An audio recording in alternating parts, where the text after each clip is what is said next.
Welcome to Metanoia Life Ministries. My name is Matthew Yohanan, and I will be speaking today with my sister, Anna Grace. Today's episode is all about dinosaurs.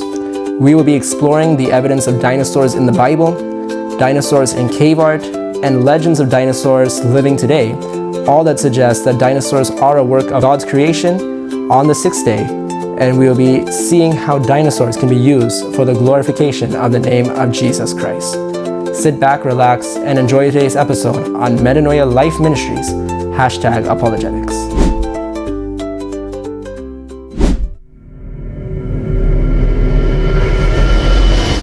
So where do dinosaurs fit into the Bible? We don't need to fit dinosaurs into the Bible. We simply need to look at what the Bible says about dinosaurs, formerly called dragons. We believe that the King James Bible refers to dinosaurs when it says dragons. The word dinosaur was not made until 1841. Right. So because that word was not created in the Bible, whenever it's likely referring to dinosaurs, it's actually using the word dragons. So if we look at the Bible, all land animals were created on day 6. Flying animals and the fish were created on day 5. So that means that pterosaurs and dinosaurs like plesiosaurs that are in the water, those were made on day 5. Anything from the T-Rex to the apatosaurus was made on day 6. So dinosaurs, we believe, were always with man, and we already debunked the gap theory in another video. And in videos 2 and 4, we talk about why the earth is not millions of years old. So if you want to look at more information for why the gap theory and age theory are wrong, please check out episode number 2, Let's Talk About Creation. And if you want to understand why the earth is not millions of years old, and therefore dinosaurs would be made very recently, please see episode number 4, The Age of the Earth. So yes, dinosaurs lived throughout man, and we would expect to see examples of dinosaurs even in the Bible. And that's what we see in Job chapter 38 through 41, which gives some of the best examples. It talks about 2 mighty creatures, one being Behemoth, the other being Leviathan. Behemoth is described as having a tail like a cedar tree. It has a very strong built body like plates of iron or bronze, the Bible describes. That clearly refers to possibly a sauropod dinosaur. And one example of a sauropod dinosaur would be the Brachiosaurus. So the sauropod family or the sauropod kind is described by Behemoth in the Bible, in the book of Job. And that's simply because no other organism alive today, no other animal fits this description. Many evolutionary scientists and other people who refer to the Bible as a historical reference would look at the behemoth and say it's probably a hippopotamus or an elephant or a crocodile. And none of those creatures fit the description in Job. So if we believe any of those descriptions, we're taking credibility away from the Bible. Same way we see Leviathan breathes fire out of its mouth. There is actually a beetle that can use chemical reaction to make fire to attack its enemies. And we believe that's what Leviathan had. And that could be anything from a T-Rex to a water dinosaur. But it's believed to be a land dinosaur because of the fire component. Yes, it lives in the water, but perhaps it's a dinosaur that spends most of its time in the water, but still can be on land. So obviously that meaning is not as explicit as the Brachiosaurus, but there is evidence to suggest that that is a dinosaur that is now extinct today. Another thing is the Bible refers to fiery flying serpents in the book of Isaiah. Some people think that it's actually a snake that whenever it stands up, it looks like it's flying whenever it bites its prey. But other interpretations can also be seen to show pterosaurs, which throughout history, through references such as Alexander the Great, we're seeing that pterosaurs actually bit people and were like a plague to many human civilizations. So it's also possible that fiery flying serpents, the word in the KJV Bible, refers to pterosaurs. Correct. So what are some examples of dinosaurs throughout history? So if we look at human history, cave painting art, sculptures, we see many different examples of dinosaurs or dragons that existed throughout the centuries. One example is the Angkor Wat Temple in Cambodia, and there's actually several drawings on that temple of different animals. I believe there's a fox, perhaps a wolf, a dog, some other creatures are there. Maybe a calf. We can look more into that later. But one creature that catches the viewer's eye is the Stegosaurus. So it's an animal with plates on its back, and it has a curved body structure exactly like the Stegosaurus. And evolutionists will argue that it's probably a mythical creature.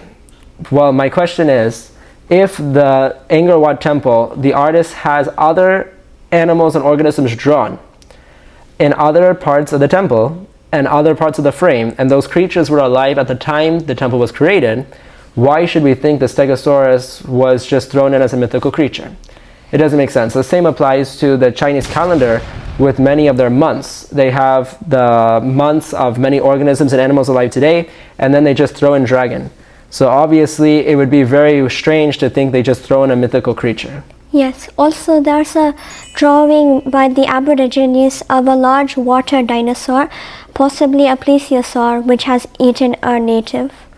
So this picture actually shows that the Aborigines also had water dinosaurs, and that makes sense because Australia is surrounded by water, so it would make sense that they interacted with dinosaurs that lived in the water. Another example is the thunderbird, which is believed to be a plesiosaur or a pterosaur that fell from the sky when thunder hit it and lightning struck it, and this is known in the Anasazi North American tribe area, and they actually still have the head of the pterosaur on their peristicks. And again, this is nothing you'll see in an evolution article or an evolution paper. They really want to hide viewers from this information, say it's just their myths. Well, really much of history points back to dinosaurs that live with man. And there's many other examples we could give, but these are just a few to show that dinosaurs did exist with man throughout history. Additionally, the Ica stones in South American civilizations, such as the Inca people, actually have pictures of dinosaurs and many different dragon-looking creatures on their stones and their engraved art. So many evolutionists today will say that that art is actually just a pigment of their imagination, and many have been convicted as forgeries, and of course there are many fakes out there, but that does not negate the fact that some original stones do exist with many drawings of dinosaurs on them. So in every civilization in the world we can see dinosaurs and legends of dinosaurs and many different examples that show that they lived with man. So what legends of dinosaurs and dragons are still evident today? So one possible legend of the dinosaurs that are alive today would be the Loch Ness Monster. So if we take a trip to Scotland, there's actually a lake called Loch Ness. Loch means lake in the Scottish tongue. And there's a dinosaur that appears to be a plesiosaur, which is a long-necked water dinosaur. And it's been cited by many eyewitnesses for over a century.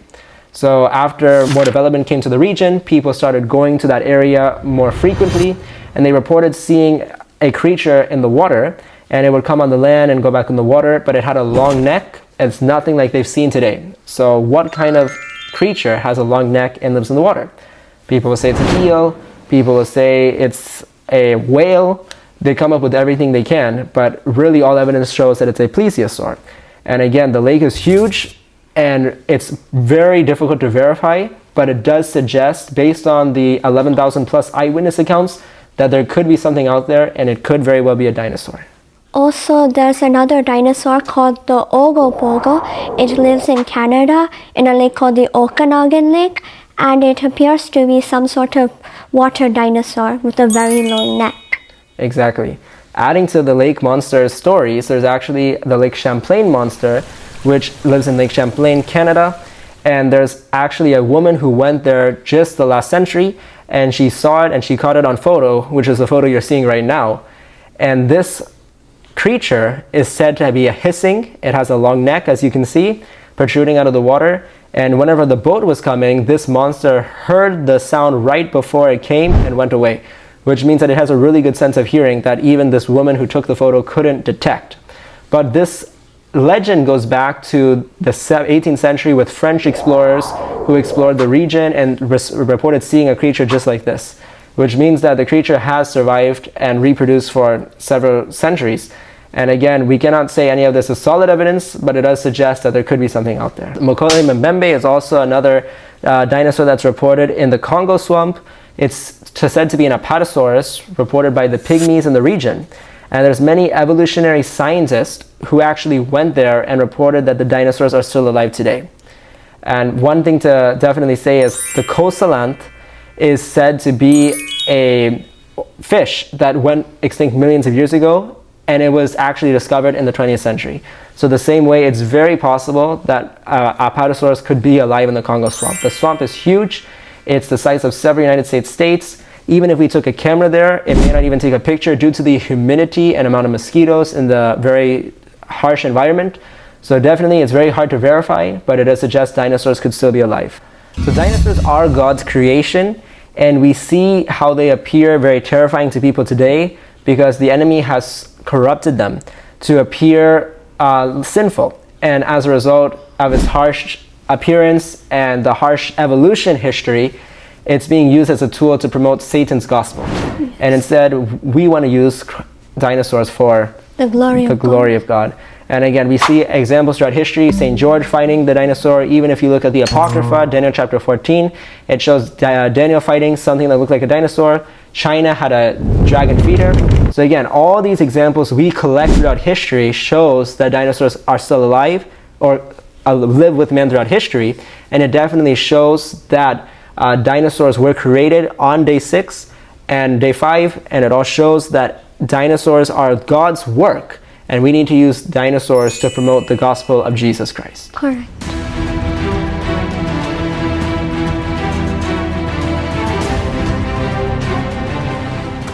Thank you for watching. If you want more videos like this one, please subscribe and share it so you can get more videos just like this one.